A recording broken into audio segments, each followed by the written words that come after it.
অবশেষে কেন এই বিশাল জাহাজটিকে তার ক্যাপ্টেন ডুবে যেতে দিয়েছিলেন? টাইটানিকের পর মানুষ যে জাহাজটির উপর সবচেয়ে বেশি ভরসা করত সেটিই ছিল এমভি এক্সপ্লোরার। এমভি এক্সপ্লোরারকে বিশেষভাবে বরফের উপর চলার জন্য তৈরি করা হয়েছিল। এই জাহাজ বহু জাহাজকে অ্যান্টার্কটিকায় উদ্ধার করেছিল, কিন্তু তারপর এক দুর্ঘটনা ঘটল এবং এই জাহাজকে তার ক্যাপ্টেন চিরতরে ডুবে যেতে ছেড়ে দিলেন। তবে সেদিন আসলে কি ঘটেছিল? যাত্রীরা কি বেঁচে গিয়েছিলেন? এই ভিডিওর মাধ্যমে আমরা আপনাকে সবকিছু জানাবো। 1960 সালে সমুদ্রপথে অ্যান্টার্কটিকা সফর মানে ছিল মৃত্যুর মুখোমুখি হওয়া, কারণ সমুদ্র বরফে ভর্তি ছিল। কিন্তু একজন সুইডিশ ব্যবসায়ী এরিক লিন্ডব্ল্যান্ড এমন একটি জাহাজ তৈরি করেন যার ওজন ছিল 2300 টনেরও বেশি। সাধারণত বরফের উপর চলার জন্য জাহাজের সামনে আইস ব্রেকার থাকে, কিন্তু এই জাহাজের ওজনই বরফ ভাঙার জন্য যথেষ্ট ছিল। এটি মানুষকে অ্যান্টার্কটিকা ভ্রমণে নিয়ে যাওয়ার জন্য তৈরি করা হয়েছিল।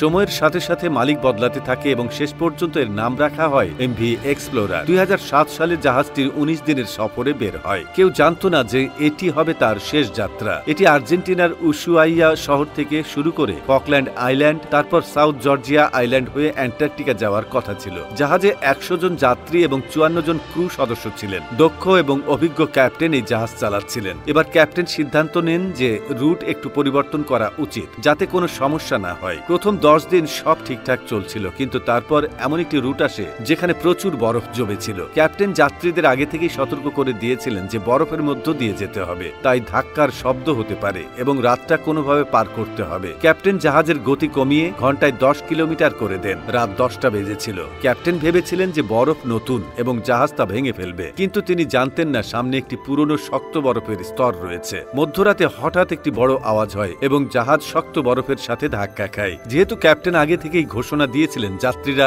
ওই আওয়াজকে স্বাভাবিক ভেবে ঘুমিয়ে পড়েন। ক্যাপ্টেন আবার জাহাজ চালানোর চেষ্টা করেন, কিন্তু তখনও কেউ জানত না যে জাহাজে একটি বড় ছিদ্র হয়ে গেছে এবং তাতে পানি ঢুকতে শুরু করেছে। যাত্রীরা যখন ঘুম থেকে উঠে দেখেন তখন কেবিনে পানি ভর্তি। সবাই দৌড়াদৌড়ি শুরু করে। ক্যাপ্টেন বুঝতে পারেন জাহাজ আর নিয়ন্ত্রণে নেই, তাই দ্রুত জাহাজ খালি করার আদেশ দেন। জাহাজ বরফের অঞ্চল থেকে বেরিয়ে এসেছিল, কিন্তু একদিকে কাত হয়ে পড়ছিল। তখনও গন্তব্য থেকে প্রায় 46 কিলোমিটার দূরে ছিল। লাইফ বোট নামানো হয় এবং সব যাত্রী তাতে উঠে পড়েন, কিন্তু অ্যান্টার্কটিকার ঠান্ডায় লাইফ বোটে বেশি সময় থাকা সম্ভব ছিল না। ক্যাপ্টেন SOS সংকেত পাঠাতে শুরু করেন, কিন্তু আশেপাশের জাহাজগুলো অনেক দূরে ছিল। ইঞ্জিন চালু করে জাহাজটিকে আবার সোজা করার চেষ্টা করা হয়, কিন্তু পানির কারণে কন্ট্রোল রুম পর্যন্ত ভিজে যায়, ফলে ইঞ্জিন বন্ধ হয়ে যায়। ক্যাপ্টেন ও ক্রু মেম্বাররাও লাইফ বোটে চলে আসেন এবং খোলা আকাশের নিচে তারা 4 ঘন্টা ঠান্ডায় অপেক্ষা করতে থাকেন। অবশেষে একটি জাহাজ আসে যেটিকে SOS সংকেত পাঠানো হয়েছিল এবং তারা সবাইকে উদ্ধার করে। সব যাত্রী বেঁচে যান, কিন্তু এমভি এক্সপ্লোরারের কপালে লেখা ছিল ডুবে যাওয়া এবং